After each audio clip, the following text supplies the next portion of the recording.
So today I'm very happy to be here today to talk about something on quantifying shape variations using quasi-conformal geometry.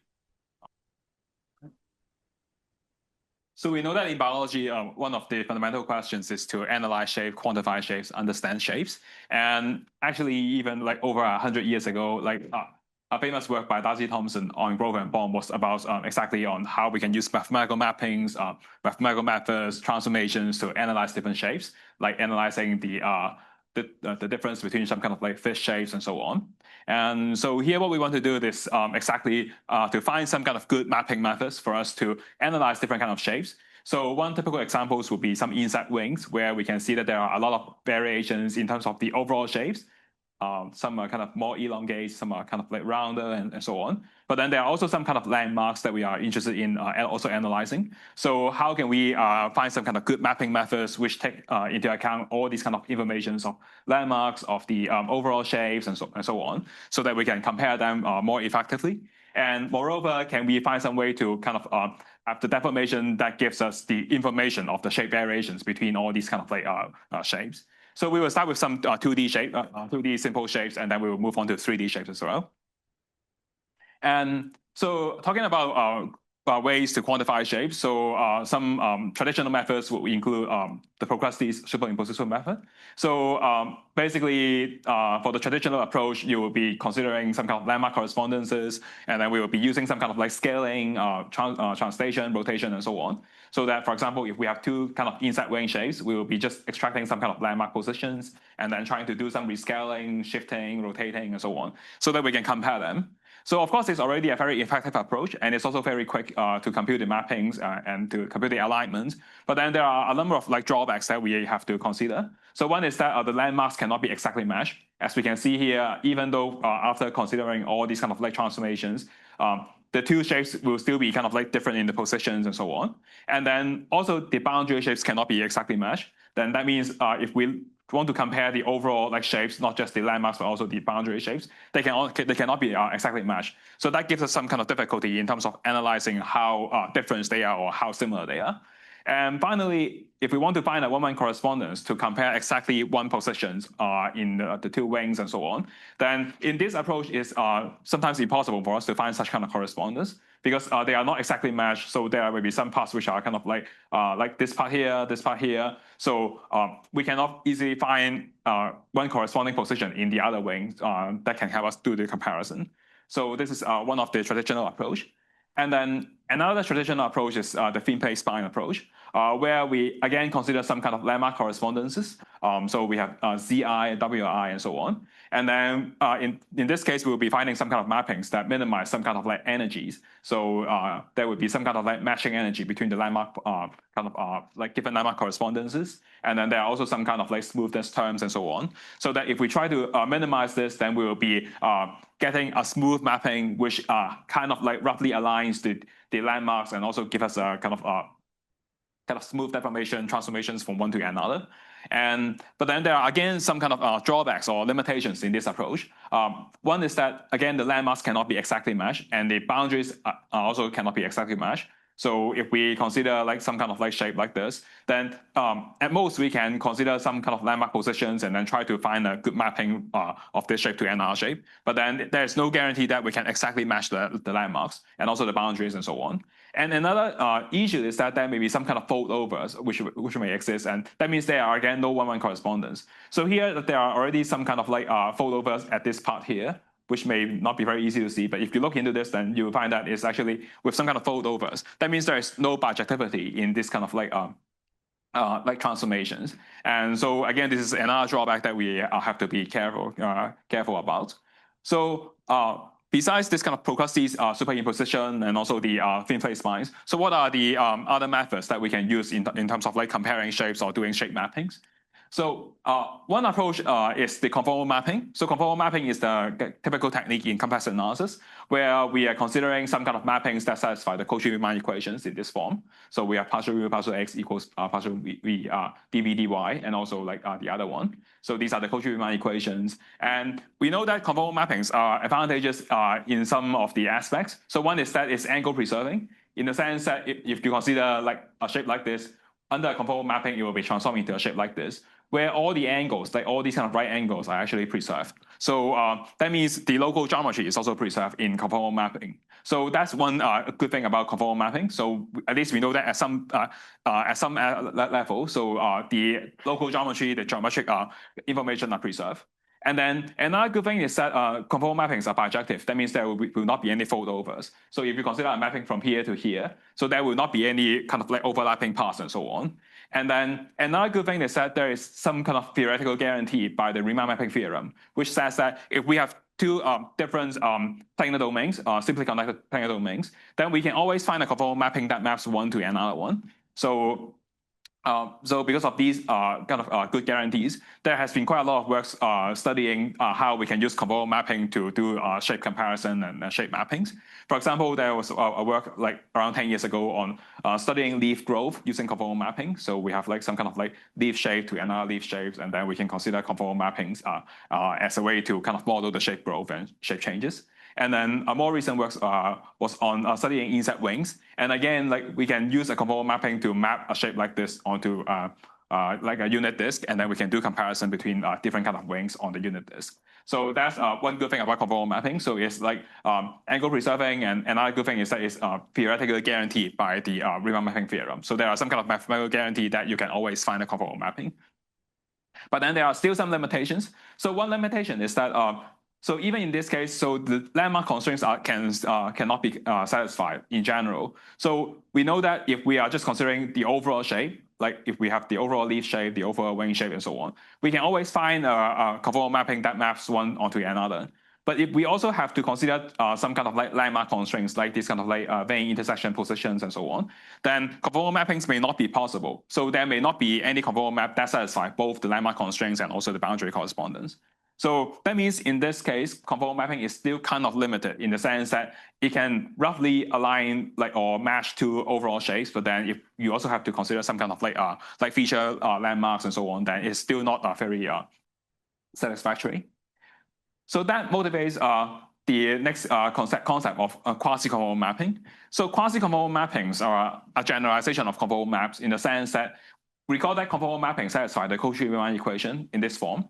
And if you write down the partial derivative in these forms, like partial f partial z bar and partial f partial z in these forms, then the Cauchy-Riemann equations can be rewritten as this form, partial f partial z bar equals 0. And again, we know that conformal mappings are angle preserving. That means there will be zero conformal distortion. And so quasi-conformal mapping is actually a generalization of conformal map in the sense that it satisfies another equation called the Beltrami equation. And the Beltrami equation is very similar to this form here. So again, on the left-hand side, you can see partial f partial z bar. But then on the right-hand side, it's not 0 anymore. So it's something called mu z times partial f partial z. So here we will see that on the right-hand side, there are some terms. So one of the terms is this term called mu. So the mu is actually a complex function called the Beltrami coefficient. And it satisfies some properties that the suit norm is less than 1. And then there's another term, which is the partial f partial z, which is given by here. So which is 1/2 of partial f partial x minus I partial f partial y. And so the good thing about quasi-conformal mapping is that it still gives us some kind of meaning in terms of the conformal distortion.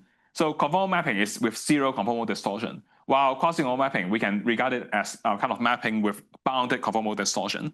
So in this sense, we can still try to extract some kind of like useful information or useful meaning from the mapping itself. So it's very similar to conformal mapping, but then it's kind of like a more relaxed like version of that with bounded conformal distortion. And moreover, we can actually like try to do some mathematical derivations. We can use a first order approximation, expand that, and then we will be able to get the following results. That if you consider like expanding f around any point z0, then you will find that actually a geometric meaning of quasi-conformal mapping is that if you consider a small circles around a point, then under quasi-conformal mapping, it will be mapped to like a small ellipse with the following information. So it will be deformed from a circle to an ellipse in general. And then there will be some kind of like magnification, some kind of shrinkage, and some kind of aspect ratio change overall. And all these informations can actually be represented using the Beltrami equations, which is like this one here. So in particular, all these kind of like maximum magnifications, shrinkage, and so on, and aspect ratio, they can all be represented effectively using this Beltrami coefficient mu. And So basically, that means that using quasi-conformal mapping, we can have a very intuitive meaning of like how the deformation looks like. So if you look into a very small part of that, or a very local region of of the domain, then under quasi-conformal mapping, it will be essentially mapped from a circle to an ellipse. And so that gives us another way to quantify shape variations when compared to the previous approaches. So previously, what we consider are some kind of landmarks, some kind of like overall shape change, and so on. And then we know that there are some limitations in terms of like that we cannot match landmark constraints very well, we cannot match the overall shapes very well, and so on. But here we have a new approach, that is using quasi-conformal mapping. First of all, we can now have a good way to quantify the overall shape variations by considering all these kind of like deformation of very small circles or ellipse packing.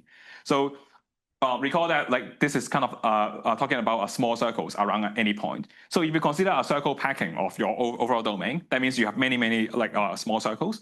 Then all those kind of small circles will be deformed into different kind of like small ellipses. And so if you try to look into like how these kind of like circles are deformed into ellipses, you can then get to know more about how the local deformation is, in particular how the local stretching is, how the local rotation is, how the local area change is. So all these informations can be captured by a very simple mathematical quantity, which is the Beltrami coefficient.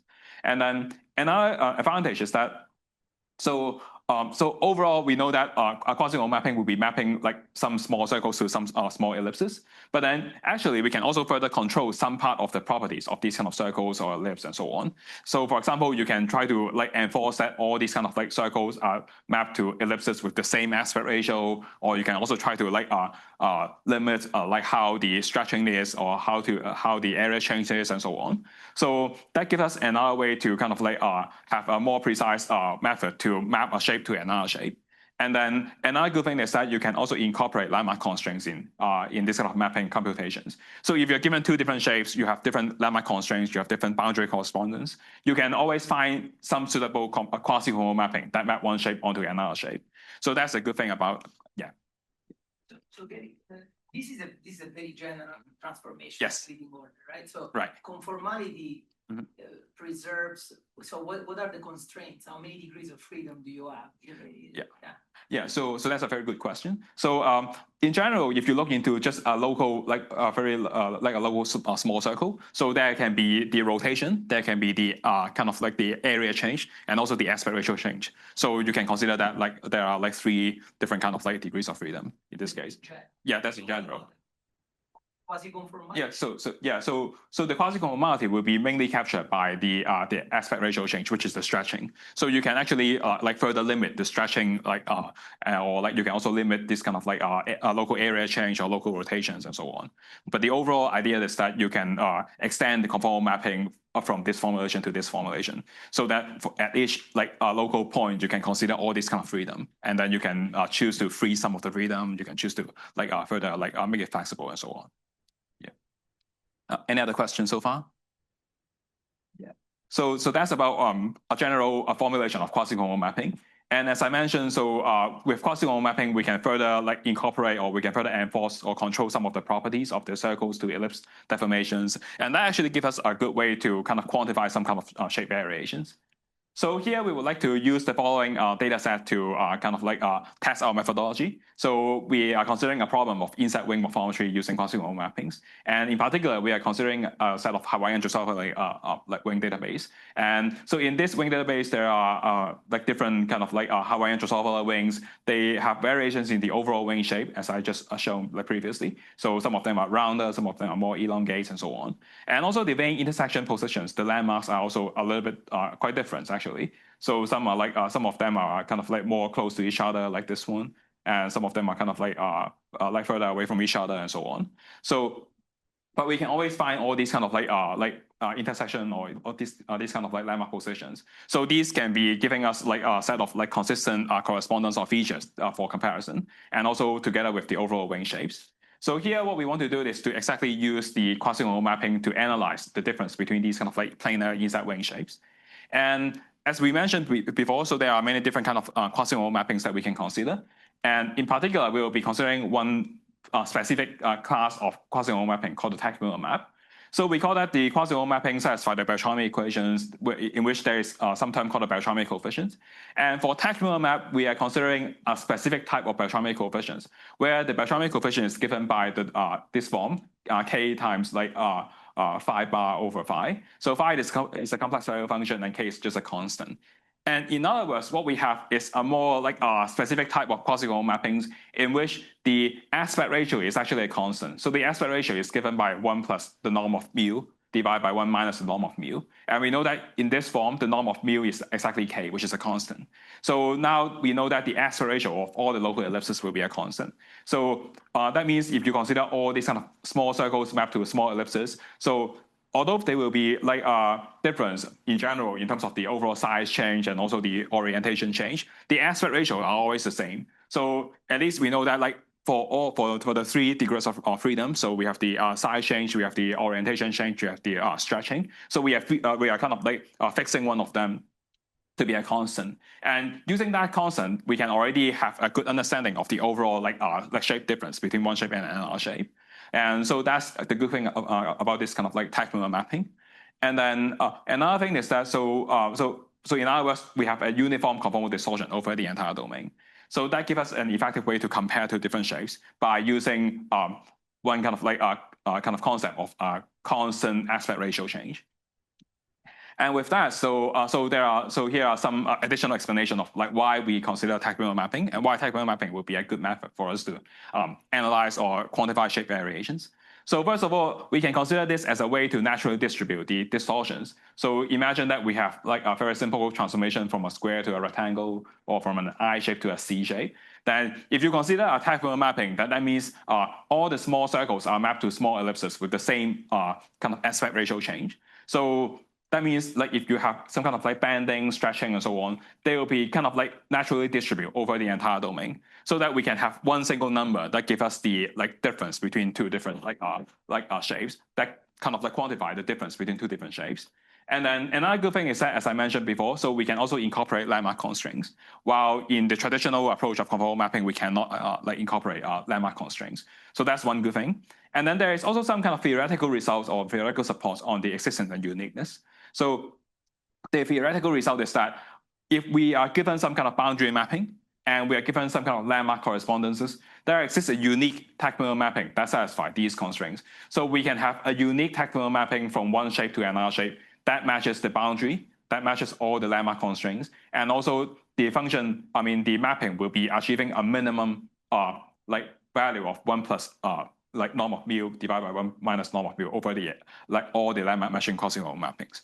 So we can always find a unique mapping that satisfies these properties, that it will be matching the overall shape, it will be matching all the landmark constraints, and is in some sense minimizing the stretching over the entire domain. And that stretching is also a constant. So with these kind of theoretical supports, we can then talk about how we can use tabular mapping to compare different shapes, to compute mappings between shapes, and then quantify the shape differences, and how we can use that to further do some kind of classification, clustering, and so on. Yes? About the motivation for this? Yes. So if I have an undifferentiated colony of more or less homogeneous cells, then sort of naturally distributing distortions seems to make sense. But in a heterogeneous population, a bunch of different cells, can you say something? It seems to me the motivation is not as obvious there. Sure. Yeah, so there are actually many different kind of quasi-conformal mappings that we can consider. So it depends on what kind of effects you want to achieve. So if we want to find some kind of simple way to just reduce the overall shape space into some kind of unique quantity or some kind of constant quantity, then we can consider the tabular mapping, which gives us exactly this kind of naturally distributed distortions with a unique kind of just a single number.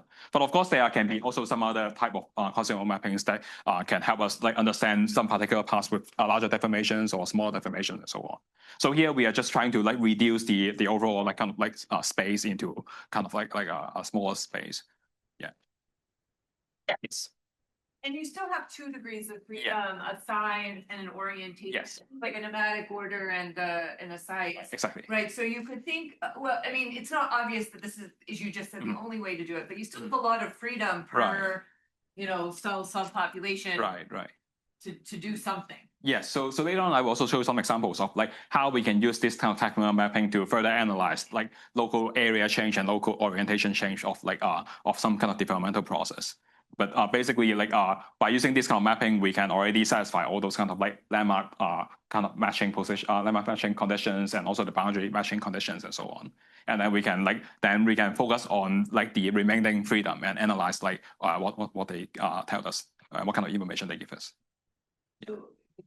So are there benchmark problems in which you know which phenotypes should be closer together, and maybe see, let's say, how these compare with the larger deformation diffeomorphic metric mapping, which is other classic technique? And yeah, so that's a good question. So in this data set that we are considering, there are like some kind of like informations of like which kind of specimens are closer to which specimens and so on. And so like later on, we will also show results of like kind of dissimilarity matrix, which we construct using this kind of technical mapping formulation, and from which we can see that they actually give a very good clustering results. And like kind of I think that can kind of serve as a benchmark. Because in these other methods, you allow yourself also to transport. So this is basically just a mapping between two shapes. So we are given like two shapes, and then we have all those kind of like kind of information of landmarks and also the boundaries. They are all given, and then we just compute a mapping that satisfies these conditions, and then from that we can extract some information to do some further analysis. Yeah. So as we know that like we can always find such a mapping, then we can like that means given any landmark constraints or given any boundary correspondence, we can always find such a mapping, and it's already more flexible than the previous like processes of in-place spine or conformal mappings and so on. And also, as I mentioned, we can have a good way to evaluate the similarity of two shapes, where we know that there will be a constant quantity, which is the k, which is the norm of mu. And if this k or norm of mu is 0, then that means it's conformal. If it's close to 1, then that means there are like large conformal distortion. So we can then have a kind of similarity measure, which is by like 1 minus mu in this sense. And so with this kind of like similarity measures, we can then do a lot of like clustering, and like we can construct the similarity matrix. We can do like different kind of like clustering and so on. And before going to that, so I would like to just briefly go over the like computation of quasi-conformal mappings. So in general, how can we compute a quasi-conformal mapping? So we have these kind of formulations. We have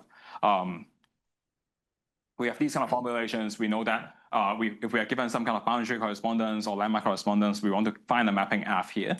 So how can we find such a mapping F? And it turns out that finding the mapping F is actually quite simple. So we just have to express F and also the mu as like the real part, the imaginary part, and then we like further do some kind of like rearrangements. We express one as a linear combination of another, so that eventually we'll be getting some kind of like formulation like this one and this one. And in the discrete case, we are kind of discretizing everything on a kind of like triangulated domain. And then all these things will just become some linear systems. So in other words, in the discrete case, we will just be solving some kind of sparse linear systems in which we have this kind of like matrix A, which encodes the Beltrami coefficient information, which is the rho and also the tau here, which is from the Beltrami coefficients. So that means if we are given some Beltrami coefficients, we can easily construct a mapping which satisfy those kind of Beltrami coefficients. And also, if we are given the mapping, we can always very easily find the Beltrami coefficient itself. So there is a kind of like very simple correspondence between Beltrami coefficients and the mapping itself. And so we can easily play around with the Beltrami coefficients and then try to get some kind of good mapping, which may be like the ones that we want to achieve, which is like the one with the constant norm, or I mean the constant k here, which is the technical mapping, or like later on we can also play around with this to achieve other properties. But overall, like in this kind of computation, we will see that eventually we will just be having some kind of sparse linear system that can help us kind of convert a Beltrami coefficient into mapping, from a mapping to a Beltrami coefficient and so on. And so from that, then we can already like have a very simple iterative scheme to achieve a landmark matching technical mapping, which can help us like match two shapes and then try to satisfy all the properties that we want to achieve, which is the technical mapping properties. So we have the corresponding landmarks being all matched, and then the boundaries are also matched. So these will be encoded as the constraint here and here. And then we also just have to like solve for the U and V here. And then by solving for U and V here, then that means we have some kind of updated positions of all the vertexes in this domain. And then we can then compute the Beltrami coefficients, and then we can then, because we want to ultimately get a technical mapping, which is mapping with a constant Beltrami coefficient. So what we can do here is that we just compute some kind of like smoothing operator on the Beltrami coefficients, and then we'll be able to reconstruct a new quasi-conformal mapping. If it's not yet constant, then we will be smoothing that and then like getting a smoothed version of the Beltrami coefficient, and then we compute a new mapping, and then we get a new Beltrami coefficient, and then we evaluate and see whether it's like kind of constant enough. And then if it's not constant enough, then we just repeat and so on. And eventually we'll be getting final technical mapping, which is in the sense that all the landmark constraints will match, all the boundary kind of the overall boundary shape will match, and also all the like aspect ratio over the entire domain will be more or less constant. So that's the overall like iterative procedure for achieving this kind of like landmark matching technical mapping computations. And with that, then we can easily apply that to different kind of like mapping problems. So yes. So if you are now this money for the quasi-conformal map, right, and you want to find some geodesic or some minimizer, I mean the where you impose the FLI equal to the FLI1 equal to that thing. So imposing this pointwise is usually very hard. Yeah. Is this now coming from the numerical procedure, or there is a conceptual thing that? Yeah. So here, how we impose these are exactly by just that in this sparse linear system, we'll be solving things for all the points, and then for those kind of landmark positions, we just exactly replace those as these kind of like target constraints. And then because of this, then we will see that like it will more or less like have some kind of effects on your like other points as well. So that's why we have to further do some kind of like smoothing procedure to like eventually adjust the other parts so that like the kind of the effect will be spread out over the entire domain. Yeah. And so with that, then we can easily compute, for example, some pairwise mapping. So we can have like two different shapes, and then we can compute a technical mapping. And with a technical mapping, we can exactly match the overall shape and also the bound and also the kind of like landmarks and so on. And from that, we can easily start to consider like intensity difference using the technical mapping. And then you'll see that if you're just considering some kind of like conformal mapping or the progressive mappings and so on, then they will not be able to give us exactly like this kind of like perfect matched landmark points and also the overall boundary shapes and so on. So because of this reason, here it will be much easier for us to do a comparison. And for example, we can easily analyze the bilateral asymmetry between two shapes by just considering a mapping from this shape to another shape, and then we can easily kind of like quantify or compare how different the two shapes are, and that gives us a very precise way to tell like how different the left and the right wings will be. And also we can then, because we have already fixed the aspect ratio change, we can then look into other quantities. For example, we can look into the overall like the local area difference between the two sides, and then we can see like which part with kind of relatively large like area difference, which parts are with like relatively small area difference and so on. So that's exactly going back to the point that we have already fixed one of the degree of freedom, and then we can use this kind of mapping to then focus on the other parts of the degrees of freedom. Yes. Make sure that I understand this correctly. So this area differences now from the first one to the second one. You see areas where you have to stretch. Yes. And the minus areas are areas where you have to compress things. Right. Exactly. Exactly. And they are with the corresponding like boundaries and also all the corresponding like landmark positions. So I'm mapping this one to this one here, and then overlaying them, and then we can like easily like look into the mapping itself and then try to quantify like how large like kind of like magnifications or shrinkage we have to do. Yeah. But you get all the landmarks, so you would do more traditional morphometry kind of. Yeah. So, but then in that case, the landmarks are usually they cannot be exactly matched and so on. So in that sense, like we will not be able to have perfect like one-one correspondence between the two shapes to start like doing these kind of comparisons and so on. So when you do this, like how do you relate it to other work that has been done with landmarks? Like there is a way that you can sort of compare the results you get. Yeah. So communicate with people. Yeah, so one way would be to consider this kind of like intensity difference, where like we will see that like for the previous approaches, they cannot give us a very good result in terms of like quantifying like how different some local region is and so on. So that can be that would be one approach. But there are definitely a lot of like other like works on like something some other generalization of conformal mappings or some other generalization of like thin-based spline and so on. So there can be many different kind of approaches to be considered. So if I've understood correctly, the inclusion of those landmarks makes it a little difficult to get the map to be smooth, and you have to iterate to make it smooth. Right. Is there like a cutoff on the smoothness? Is that when you stop, or how do you decide when to stop? So that's a good question. So usually we will be just considering some kind of like so it's just like in traditional like iterative schemes, there could be some kind of like threshold for us to do the cutoff. So like in this sense, we'll be considering like 0.01 and so on, or like you can actually set any different kind of. In your method, and depending on like what you see or the particular organism you're interested in, you might like, and also maybe the elasticity of the object or something, you might expect that smoothness to have to be larger or smaller. Right, exactly. Okay. Yeah, exactly. Yeah. For the next slide, we have the area differences.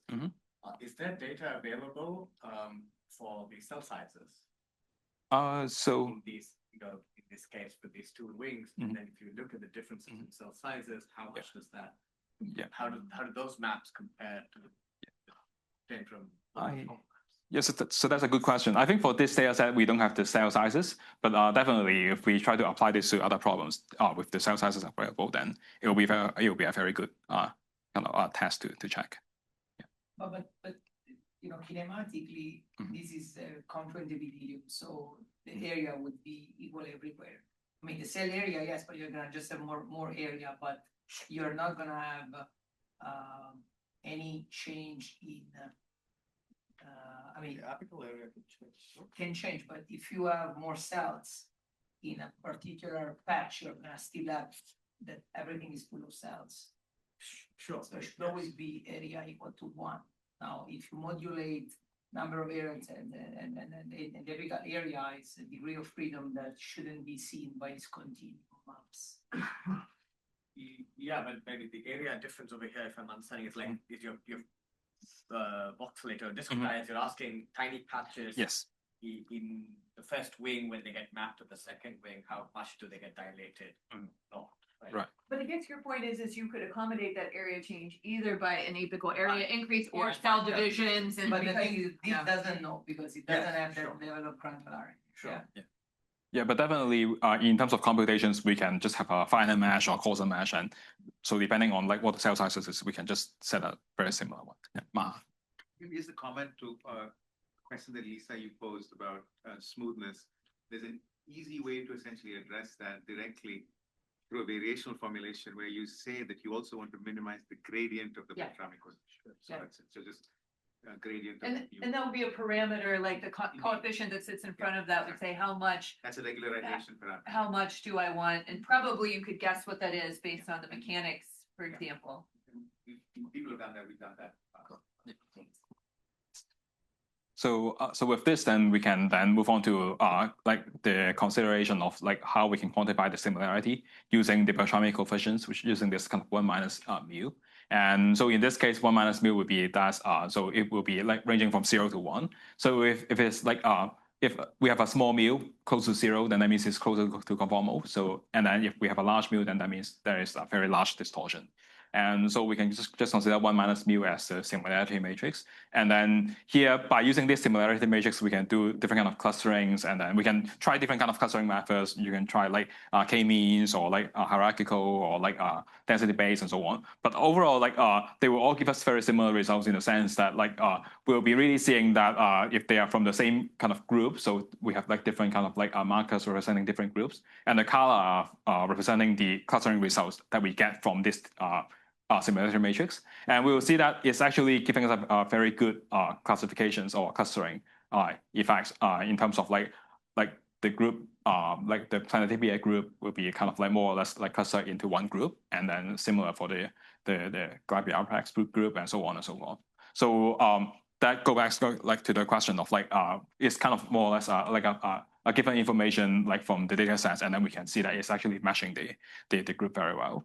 So that tells us that like this kind of similarity measure is actually very effective in terms of like doing this kind of clustering. And then so here is just like a more detailed like kind of like slides on like how these kind of like clustering result looks like. So like for this group in red, so we can see that they are all more or less like in these shapes and so on. And then for the blue ones, they will be like in this group, and the green ones are in this group and so on. So we can really tell that like they are actually with very similar kind of like geometric like shapes, like within the red group and the blue and the green and so on. And then, so this is for some kind of like clustering, classification, and so on. But then we can also use this approach to study temporal development. So let's say we have like different developmental stages, and then we want to kind of like consider like between different developmental stages, like how the shapes are growing. So whether it's more on the area change or more on the road orientation change and so on. So we can definitely do something like this. And then, for example, we can compute mapping from this stage to another stage, and then we can quantify the local area change, and we will see which part is with the larger like area change and so on.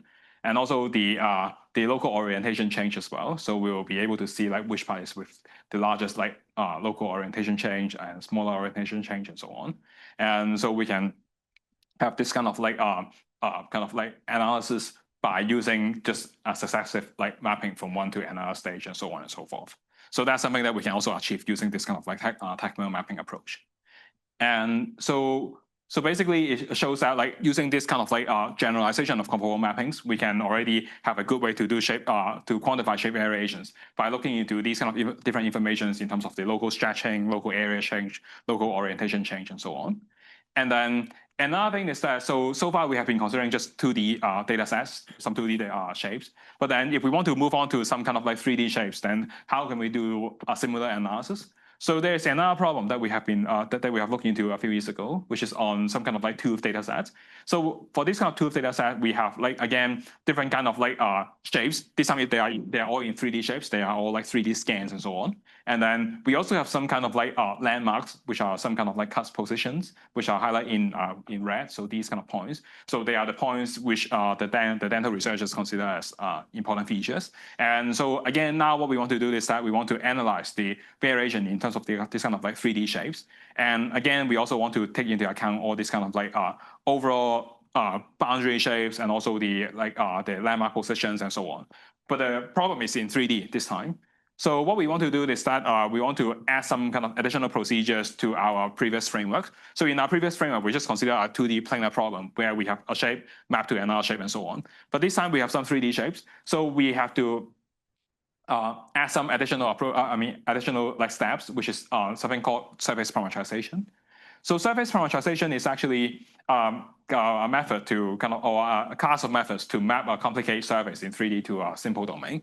So the simple domain can be either in 3D or in 2D. For example, if we have a genus zero code surface, so mathematically we know that it's kind of like a topological sphere, then we can map it to a sphere. Or like if we have some kind of like simply connected open surface, we can map it to a planar disk or planar rectangular domain or square and so on. Or if we have some more complicated topology, then we can also consider mapping it to some corresponding like simplified domain with the same topology. So these are some examples of surface parametrization. But then going back to our problem of the tooth shape analysis, so what we have some kind of like simply connected open surface in 3D. So we have one single boundaries and there are no other topological holes and so on. So what we can do is that we can find a way to parametrize them onto a planar rectangular domain using conformal mapping. So the compilation of orthoconformal mapping will be very similar to the ones that I introduced previously. Again, you just have to solve some kind of linear systems, and then you just have to do some kind of further adjustments in terms of the overall like stretching of the overall rectangular domain and so on, so that you can achieve conformal mapping from this shape to this shape here.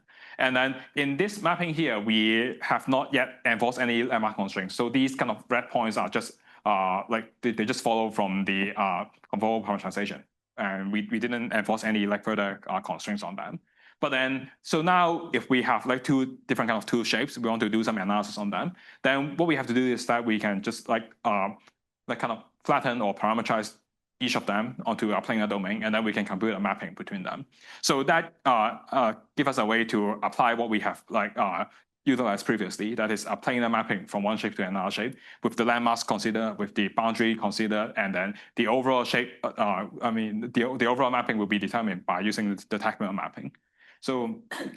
And then another good thing is that because conformal mappings are with like zero conformal distortion, so the overall composition of the mappings will also be that the overall geometric distortions from this shape to this shape. I mean, the overall quasi-conformal distortion from this shape to this shape will just be given by the planar mapping here.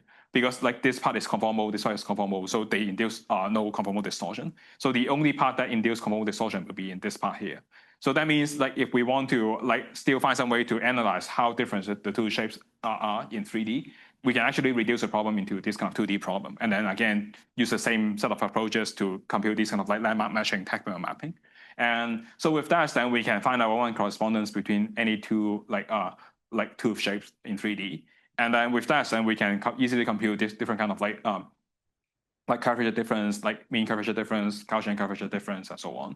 And here we have just an example of the histogram of the barometric coefficients, which is kind of telling us that the norm of that is actually highly concentrated at one point, and that go back to the question of what is the kind of the threshold for setting the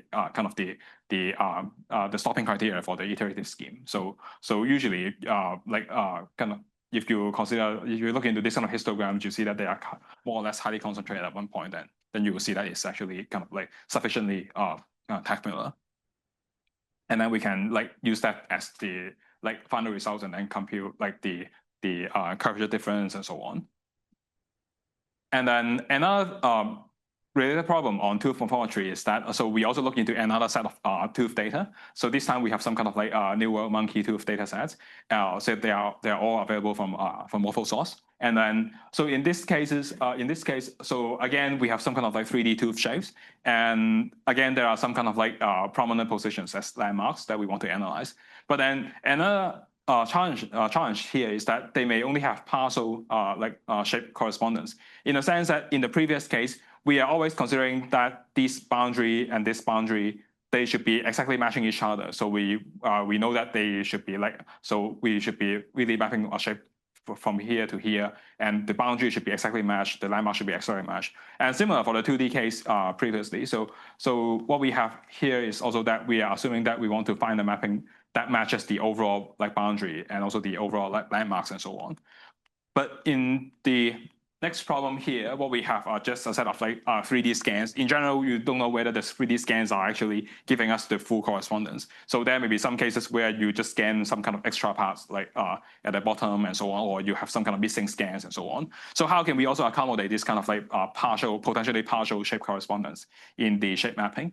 And it turns out that we can actually also achieve that, kind of tackle this problem by using surface parametrization. But this time what we applied is not a fixed boundary parametrization approach. Instead, we'll be considering some kind of free boundary parametrization approach, where for the two like tooth shape data, so we'll be using conformal mapping to map them onto a planar domain. But then they are not necessarily having the same or a fixed shape. So we are not mapping both of them to a rectangle or a circle and so on. So we are just finding some kind of free boundary method to map them onto like the planar domain, and then we use some kind of optimal landmark matching quasi-conformal mapping to align them so that we can match the landmarks and so on. But here we will see that like we are not requiring that the overall boundary shape also match, because of the potential issue that they may only have partial shape correspondence. So in this case, what we have will be that after we do the matching, then we just consider the common parts of the two domains, and then we can use this kind of like a common domain to achieve a kind of partial shape registration.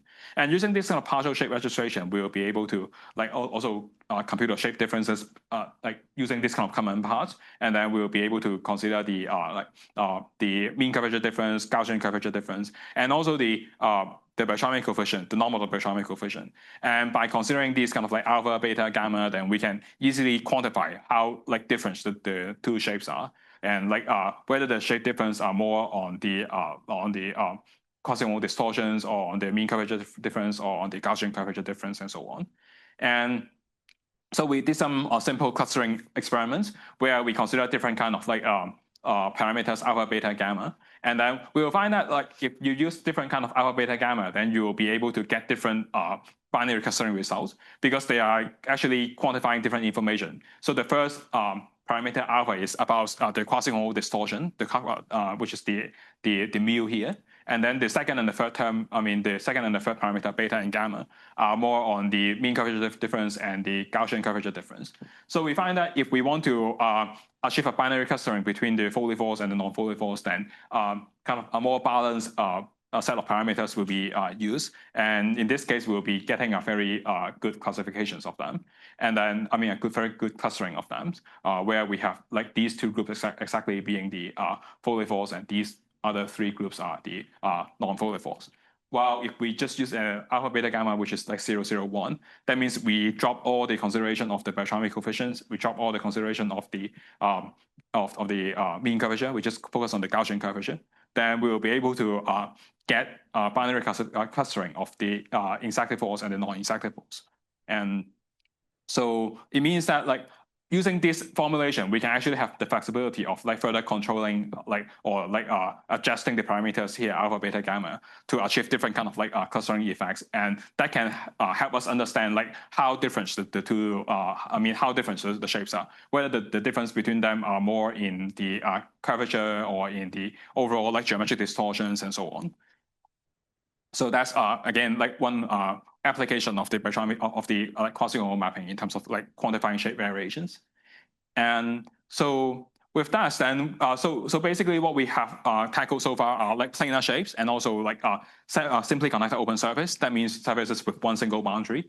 But then there are also some other like different topologies like in terms of like surfaces. So we can have like surfaces with spherical topology. That means kind of a genus zero closed surface. So if we want to handle genus zero closed surface, then we will have to apply some kind of like spherical parametrization. That means like this time we are not mapping them onto a planar domain. We are mapping them onto like a spherical shape or some kind of like ellipsoidal shape and so on. So we did develop a series of like methods for doing this kind of like parametrization. So including some kind of conformal parametrizations or lemma aligned quasi-conformal mapping. And also more recently, we also have some kind of like ellipsoidal conformal mapping, quasi-conformal mappings, and so on. So depending on the problem nature, we can apply any of these methods to compare different like shapes which are with this kind of like spherical topology.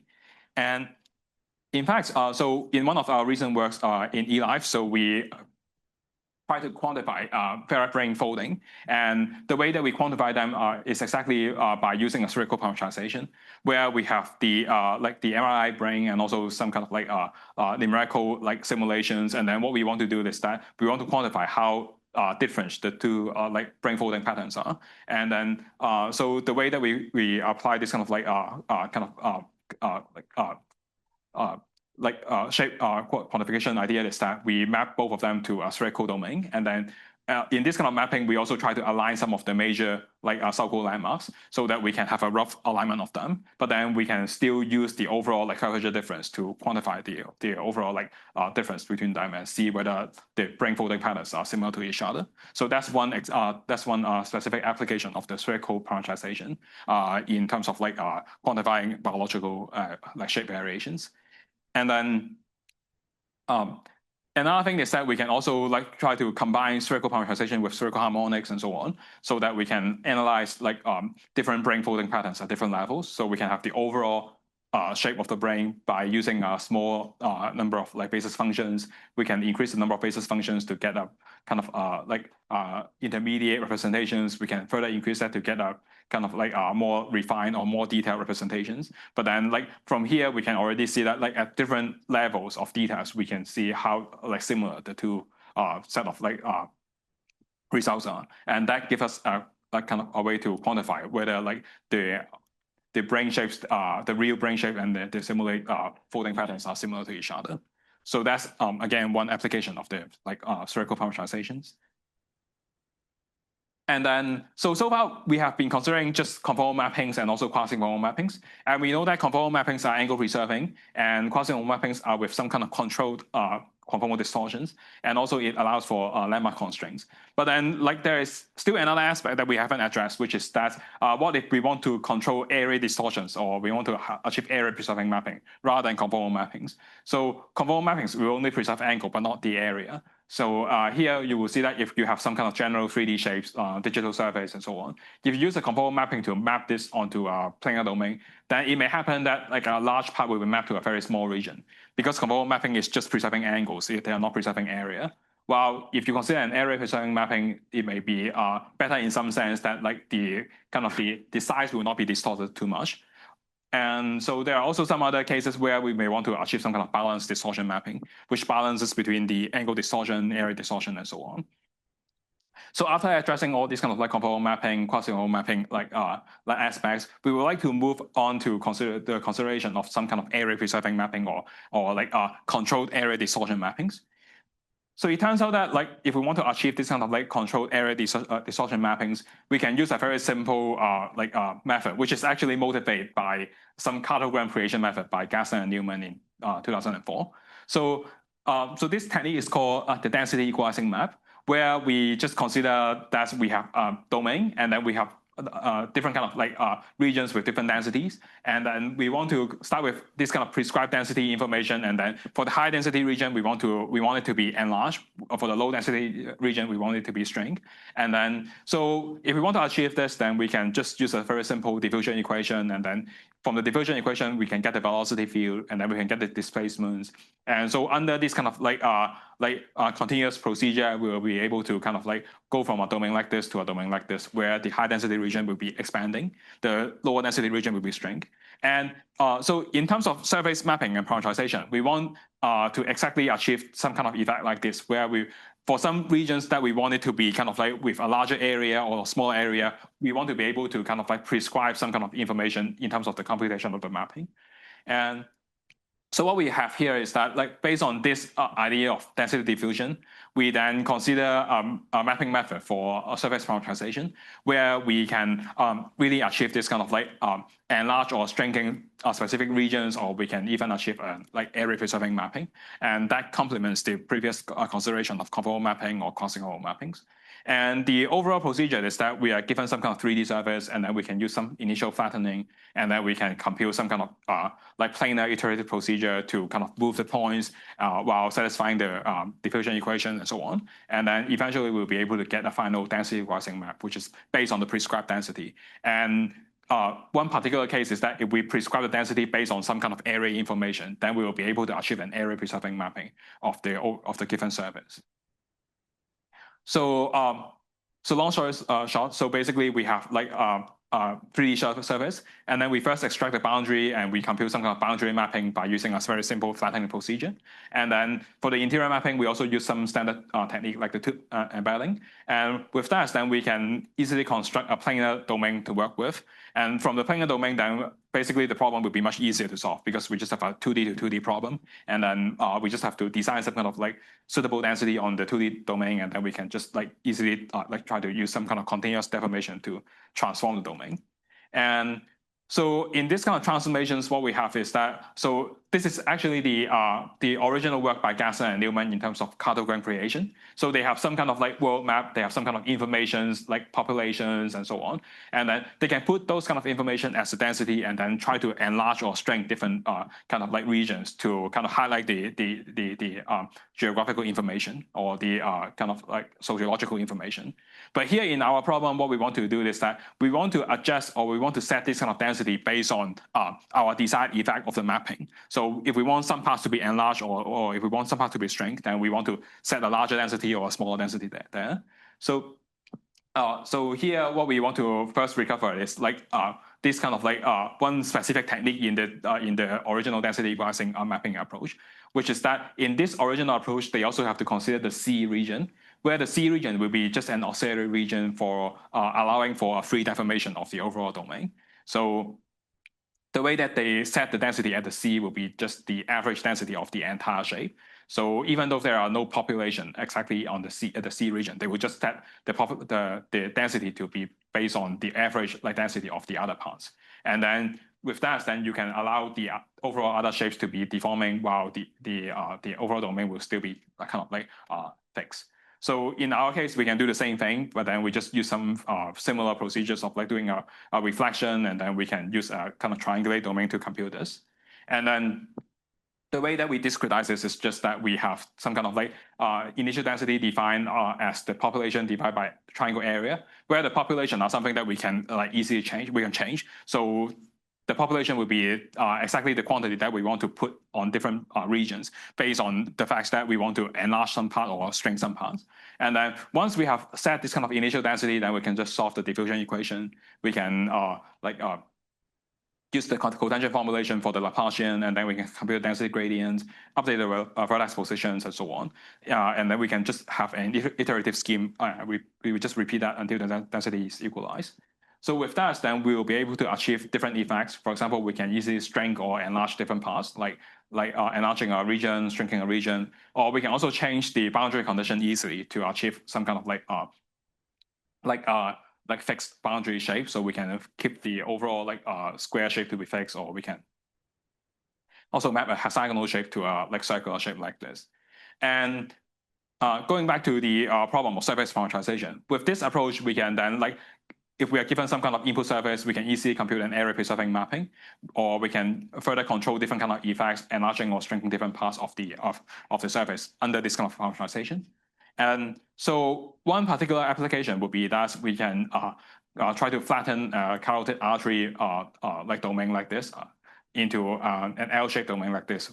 And then in this kind of like flattening representations, we can easily compare like different kind of like carotid arteries to monitor the change of the thickness of the vessel wall plus fake. And then like, and also here we will be able to like enlarge or shrink different parts to kind of like accommodate the shape variations of different carotid arteries by mapping all of them to a common like L-shaped domain like this.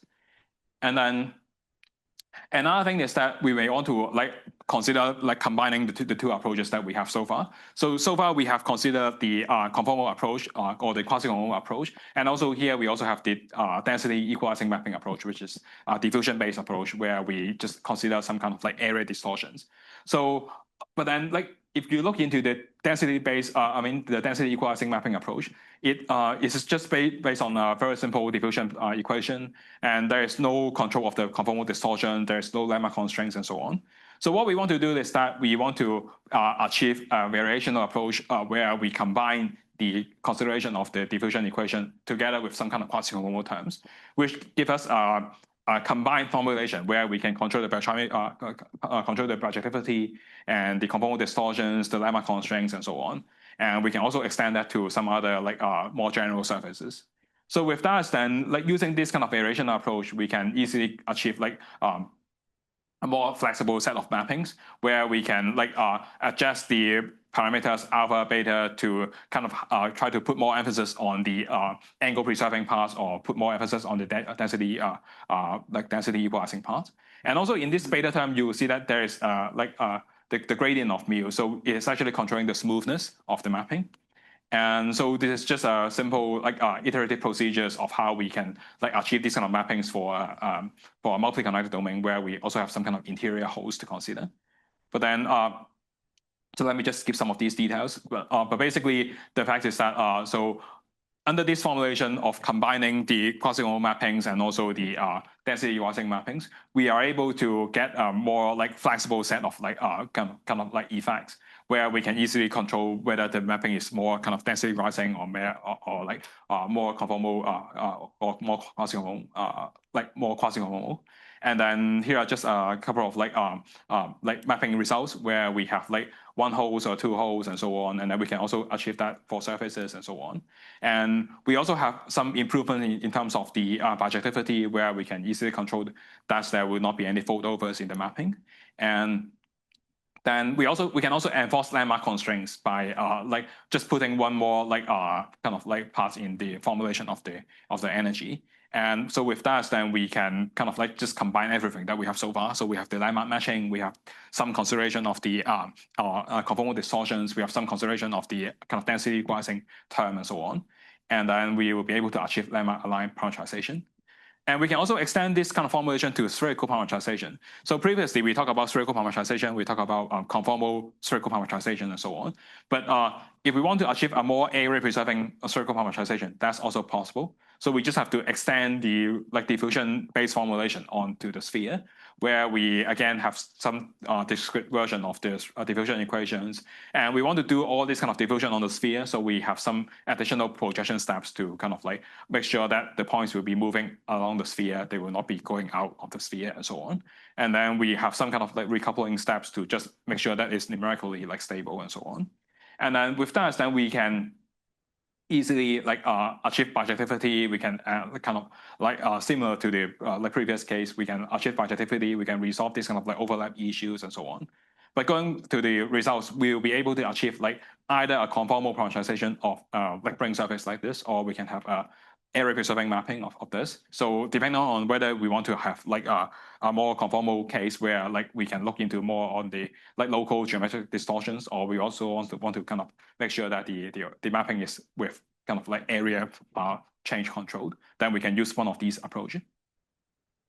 And then again, we can also enforce lemma constraints like the previous cases, where we just put some extra terms in the energy, and then in the descent directions, we just have the extra terms like accordingly. And then we will be able to achieve this kind of like lemma matching, like brane mapping and so on, or like a more general genus zero surface registration. And more recently, we just extend this to like some other topology, like a toroidal surface. So toroidal surface will be that you have one topological hole. And then if we want to handle this kind of like topological, like toroidal surface, then we just have to consider like cutting that and then like flattening that onto the plane and then computing some kind of mapping between the plane and domain. But then we have some kind of like periodic boundary conditions and so on. And the density also has to be modified a little bit so that we know that the mapping will be a density crossing map between the toroidal surface.